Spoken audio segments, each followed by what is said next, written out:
കേരളത്തിൻ്റെ രാഷ്ട്രീയ തലസ്ഥാനവും ഭരണസ്ഥിരാകേന്ദ്രവുമായ തിരുവനന്തപുരത്ത് കാരണഭൂതൻ്റെയും 20 മന്ത്രിമാരുടെയും മൂക്കിന് താഴെ ആമയിഴഞ്ചാൻ തോട് വൃത്തിയാക്കാൻ പോയ ഒരു പാവപ്പെട്ട കരാർ തൊഴിലാളിയെ കാണാതായിട്ട് ദിവസം 3 ആയി.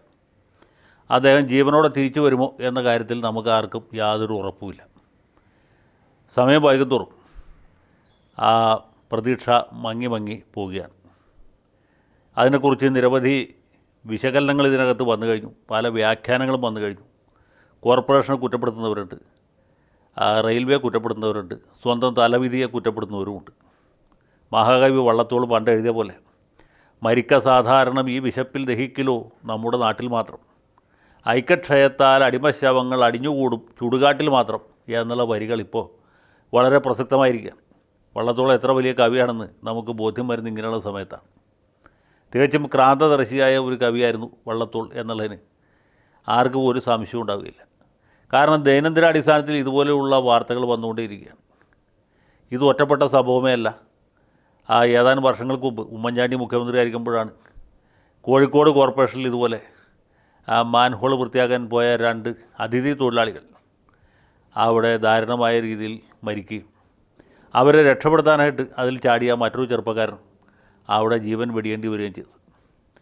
ഇത് നിരന്തരമായി സംഭവിക്കുന്നു. എല്ലാ നഗരങ്ങളും കുപ്പത്തൊട്ടികളായി മാറുന്നു. എല്ലാ അഴുക്കുചാലുകളും അടഞ്ഞ് മനുഷ്യജീവിതം പരമാവധി ദുസ്സഹമായിരിക്കും.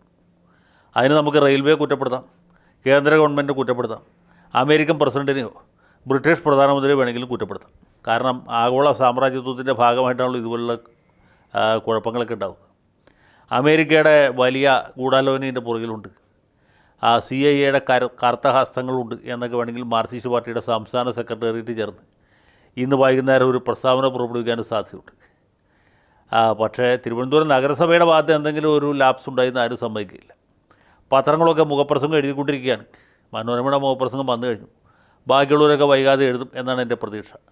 ടെലിവിഷൻ ചാനലുകളും ധാരാളം സമയം ഇതിനു വേണ്ടി ചിലവഴിക്കുന്നുണ്ട്. 8 മണിയുടെ ചർച്ച ഇനി ഏതാനും ദിവസത്തേക്ക് ഈ വിഷയത്തിൽ തന്നെ ആയിരിക്കും. പക്ഷേ ഇതുകൊണ്ടൊന്നും ഈ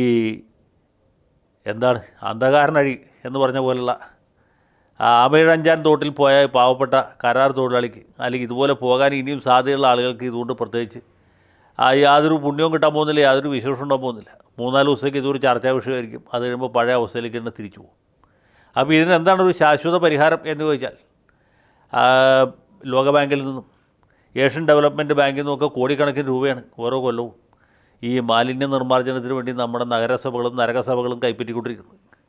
ആ കാശ് മുഴുവനും ഈ ബന്ധപ്പെട്ട ആളുകൾ പൂട്ടടിക്കുകയാണ്. നഗരസഭയിലെ ഉദ്യോഗസ്ഥന്മാരും അത്യാവശ്യം ജനപ്രതിനിധികളായിട്ടുള്ള കൗൺസിലർമാരും മേയറും ഡെപ്യൂട്ടി മേയറും എല്ലാം കൂടി ചേർന്നിട്ട് ഇത് വീതിച്ചെടുക്കുകയാണ്. അല്ലെങ്കിൽ കരാറുകാരുടെ പോക്കറ്റിലേക്കാണ് വലിയൊരു സംഖ്യ പോകുന്നത്. ഈ കരാറുകാർ പ്രത്യേകിച്ച് ഒരു പണിയെടുക്കാതിരിക്കാൻ പ്രത്യേകം നിർബന്ധ ബുദ്ധിയുള്ളവരാണ്. മേൽനോട്ടം വഹിക്കേണ്ട ഉദ്യോഗസ്ഥന്മാരാണെങ്കിൽ അതിനേക്കാളും വലിയ അഴിമതിക്കാരാണ്. അഴിമതിയുടെ കൂത്തരങ്ങാണ് നമ്മുടെ നാട്ടിലെ മിക്കവാറും എല്ലാ തദ്ദേശ സ്വയംഭരണ സ്ഥാപനങ്ങളും.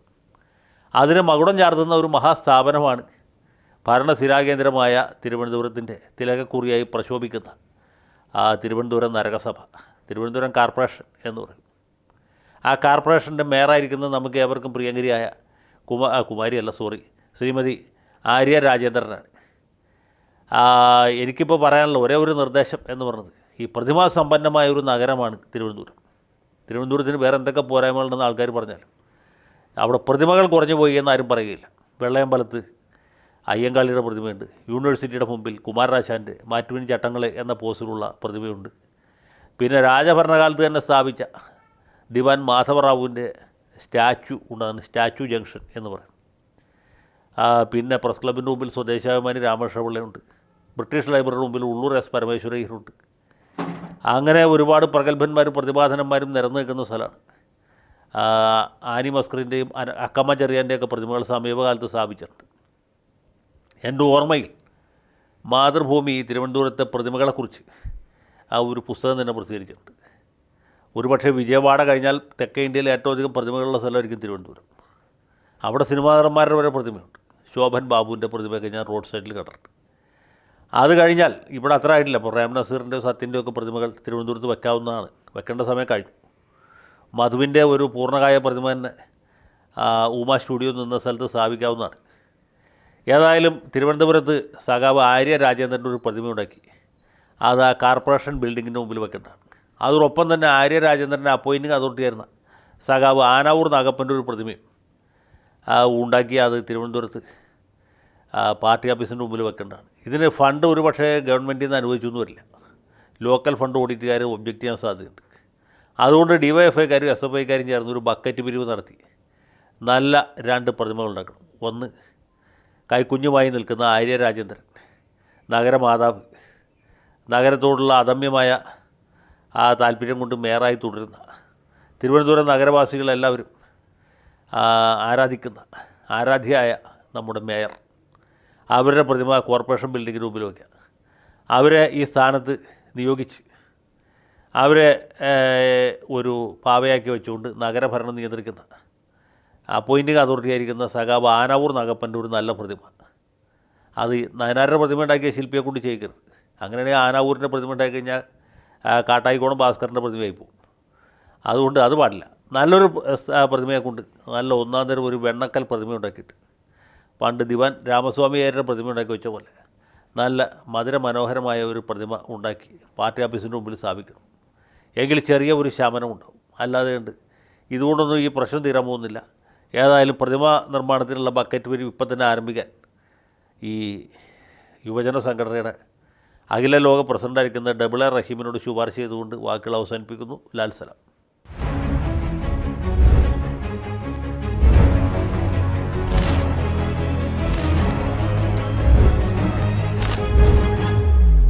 കൂടുതൽ വാർത്തകളും വിശേഷങ്ങളും നിങ്ങളിലേക്ക് എത്താൻ ABC മലയാളം സബ്സ്ക്രൈബ് ചെയ്യുക, ബെൽ ബട്ടണും അമർത്തുക.